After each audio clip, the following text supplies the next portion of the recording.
আজকে সকাল সকাল বাড়ির সমস্ত কাজকর্ম সেরে আমি আর মা চলে গেলাম বামুনারা সবজি বাজারে বাজার করতে।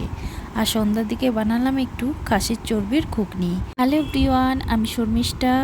সবাই আশা করি ভালো আছেন, আমরাও বেশ ভালো আছি। আবার একটা নতুন ব্লগ ভিডিওতে আপনাদের সকলকে স্বাগত জানাই। এখন ঘড়ির কাঁটায় বাজে হচ্ছে 9:30।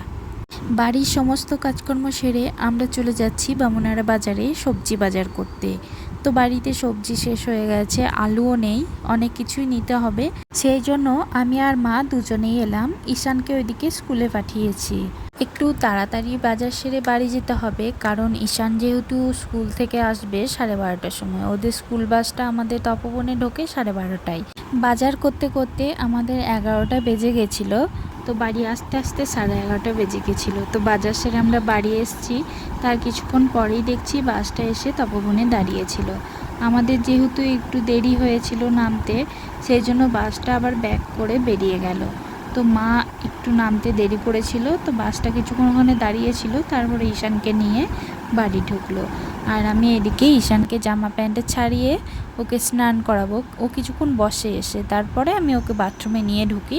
একবারে স্নান করিয়ে খায়ে ঘুম পাড়িয়ে দিই, কারণ ও অনেক সকাল সকাল ওঠে। ওকে যাই হোক এখন এই কদিন ডাকতে হচ্ছে না, ও নিজের থেকেই উঠে যাচ্ছে। কয়েকদিন আগে খুব কাঁদছিল ঘুম থেকে উঠতে, যাই হোক অভ্যাস হয়ে যায় উঠতে উঠতে। তো এই কদিন হয়েছে বেশ ভালো মনেই উঠছে। আর দেখবেন বাচ্চারা যদি সকাল থেকে উঠে ঘ্যান ঘ্যান করে, যারা মা তারাই একমাত্র বুঝতে পারবেন এই ব্যাপারটা। তো একদমই ভালো লাগে না। বাচ্চারা যদি হাসি খুশিতে থাকে তাহলে মায়েদেরও মন বেশ খুশি খুশি থাকে। বাচ্চারা যদি সবসময় ঘ্যান ঘ্যান করতে থাকে, দেখবেন মায়েদেরও খিটখিটে স্বভাব হয়ে যায়। এরপর আমি চলে আসলাম ঈশানের স্কুল ড্রেসটা ছাড়ানোর জন্য। ওকে যেহেতু স্নান করাবো, তো স্কুল ড্রেসটা আমি ওকে ছাড়াতে যাব। আর ঝমঝমিয়ে বৃষ্টি। আর এদিকে আমাদের ব্যালকনিতে সমস্ত জামা কাপড় মেলা ছিল, আধ শুকনো হয়ে গেছিলো, না তুললেও ভিজে যেত।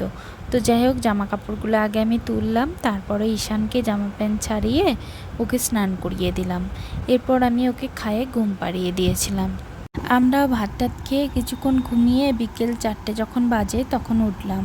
তখন উঠেই সঙ্গে সঙ্গে চর্বিটা ফ্রিজ থেকে বের করে জল দিয়ে ভিজিয়ে রেখেছিলাম, কারণ প্রচণ্ড বরফ জমে গেছিলো। তো ওটা আমি কাটতেই পারতাম না, সেই জন্য জলে কিছুক্ষণ ভিজিয়ে রেখেছিলাম। এরপর সন্ধ্যা দিয়ে আবারও চলে আসলাম রান্নাঘরে ঘুগনিটা বানানোর জন্য। তো ঘুগনিটা বানানোর আগে চর্বিটা আমি আগে ছোট ছোট করে কেটে নুন হলুদ মাখি। এরপর কড়াইয়ে সর্ষে তেল দিয়ে পেঁয়াজ কুচি, টমেটো কুচি, শুকনো লঙ্কা, আদা বাটা, রসুন বাটা দিয়ে একটু ভালো করে কষিয়ে নিয়েছিলাম। এরপর দিয়ে দিয়েছিলাম কিছুটা পরিমাণে জল দিয়ে ভালো করে কষানোর পর ধনে গুঁড়ো, জিরে গুঁড়ো, হলুদ গুঁড়ো, সামান্য পরিমাণে নুন, চিনি দিয়ে আবারও ভালো করে কষিয়ে নিলাম। কষিয়ে নিয়ে দিয়ে দিলাম কেটে রাখা কাঁচা আলুগুলো কিন্তু আমি ভাজিনি, কাঁচাই রেখেছিলাম। তো এরপর জল দিয়ে আবারও ভালো করে ফুটিয়ে নিয়ে দিয়ে দিলাম খাসির চর্বিগুলো।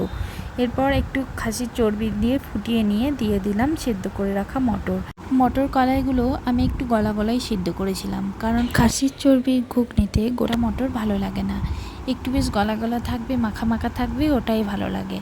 তো যাই হোক মটর কলাইগুলো আমি প্রেসার কুকারের মধ্যে সেদ্ধ করে নিয়েছিলাম। এরপর মটর কলাইগুলো ঘুগনির মধ্যে দিয়ে দিলাম। এরপর একটু জল দিয়ে আবারও ভালো করে ফুটিয়ে নিয়ে দিয়ে দিলাম কিছুটা পরিমাণে লাল লঙ্কার গুঁড়ো আর কাশ্মীরি লঙ্কার গুঁড়ো দিয়ে ভালো করে ফুটিয়ে নিয়েছিলাম। আর এই ঘুগনিটার সাথে বানিয়েছিলাম লুচি।